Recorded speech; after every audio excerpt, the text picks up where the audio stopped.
Hello friends, तो आज से हम एक हॉरर सीरीज़ स्ट्रेंजर थिंग्स को एक्सप्लेन करने वाले हैं, जिन्हें सजेस्ट किया है प्रियांशु उपाध्याय ने।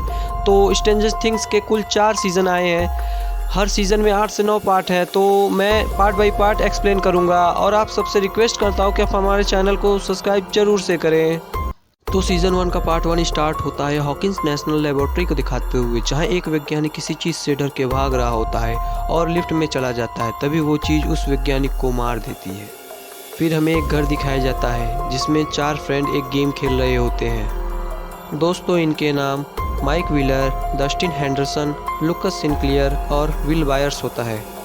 ये सब D&D गेम खेल रहे होते हैं। तभी माइक की मॉम, जिनका नाम कैरन व्हीलर होता है, वो उन सबको अपने अपने घर जाने को कहती है, क्योंकि वो सब काफ़ी समय से गेम खेल रहे होते हैं। तो माइक उनसे थोड़ा और टाइम मांगता है। तो माइक के फादर, जिनका नाम टेड व्हीलर होता है, वो माइक को कहते हैं कि तुम्हें अपनी मॉम की बात सुननी चाहिए।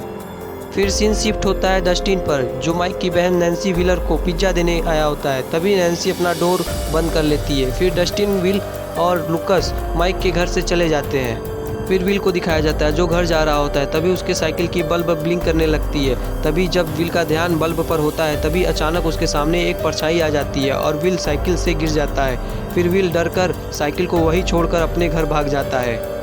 फिर विल अपने घर आकर अपने भाई और मॉम को बुलाता है, पर उसके अलावा घर पर कोई नहीं होता है। फिर विल अपने घर से भागकर बगल के स्टोर रूम में चला जाता है और एक रिवॉल्वर में गोलियां भरकर तैयार हो जाता है। तभी स्टोर रूम का लाइट चमकने लगता है। तभी अगले सीन में विल गायब हो जाता है। फिर हमें सीरीज़ का नाम दिखाया जाता है। फिर सीन शिफ्ट होता है एक पुलिस वाले पर, जिसका नाम जिम हॉपर होता है, जो तैयार होकर पुलिस स्टेशन चला जाता है। फिर विल की फैमिली को दिखाई जाती है। विल का एक बड़ा भाई, जिसका नाम जोनाथन होता है, और मॉम का नाम जॉयस होता है। वो दोनों विल को ढूंढने लगते हैं, पर उन्हें विल नहीं मिलता। तो जॉयस माइक की मॉम कैरन को कॉल लगाकर विल को पूछती है। तो कैरन कहती है कि विल तो रात 8 बजे ही घर चला गया। फिर हमें हॉकिंस मिडिल स्कूल को दिखाया जाता है। फिर लुकस, माइक और डस्टिन को दिखाया जाता है, जो विल के बारे में बात कर रहे होते हैं। तभी 2 बदमाश बच्चे आकर उन्हें बुली करने लगते हैं। फिर सीन शिफ्ट होता है हॉकिंस हाई स्कूल पर। फिर हमें नैन्सी दिखाई जाती है, जो अपनी फ्रेंड बारबरा के साथ होती है। तो बारबरा कहती है कि तुम्हें स्टीव को डेट करना चाहिए। फिर स्टीव को दिखाया जाता है, जो नैन्सी से कहता है कि वो रात को उसके घर आएगा और उसकी पढ़ाई में हेल्प करेगा। फिर जॉयस हॉपर से विल की मिसिंग कंप्लेंट लिखवाती है। फिर हॉकिंस लैब को दिखाया जाता है। फिर वहाँ के इंचार्ज मार्टिन बैनर को दिखाया जाता है, जो लैब में हुई एक एक्सपेरिमेंट को देख रहे होते हैं। इस एक्सपेरिमेंट से एक डोर ओपन हो गया होता है, जो दूसरी दुनिया में खुलता है। फिर हमें एक लड़की दिखाई जाती है, जिसका नाम 11 होता है, जो एक रेस्टोरेंट में जाकर खाना चुरा कर खा रही होती है। तो रेस्टोरेंट का ओनर, जिसका नाम बेनी होता है, उसे पकड़ लेता है। फिर स्कूल में एक टीचर दिखाया जाता है, जिसका नाम क्लार्क होता है। वो इन तीनों को एक रेडियो देता है।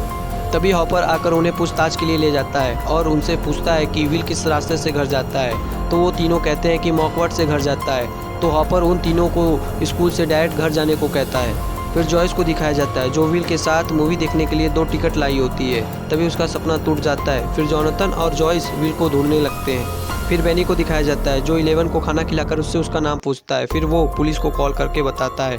फिर 11 एक पंखे को अपने माइंड से बंद कर देती है, जिससे हमें पता चलता है कि 11 के पास पावर है। फिर हॉपर विल को ढूंढते हुए उसके साइकिल के पास पहुंचता है। फिर हमें कुछ लोग दिखाए जाते हैं, जो इन लोगों के कॉल रिकॉर्ड कर रहे होते हैं। फिर जॉयस अपने एक्स हस्बैंड को कॉल लगाती है, पर वो कॉल नहीं उठाता है और उसका कॉल मैसेज पे चला जाता है।